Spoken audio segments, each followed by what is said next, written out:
كلما دخل عليها زكريا المحراب وجد عندها رزقا قال يا مريم أنى لك هذا قالت هو من عند الله إن الله يرزق من يشاء بغير حساب.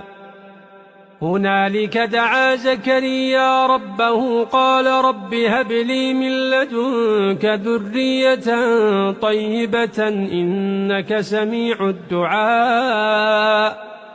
فنادته الملائكة وهو قائم يصلي في المحراب أن الله يبشرك بيحيى مصدقا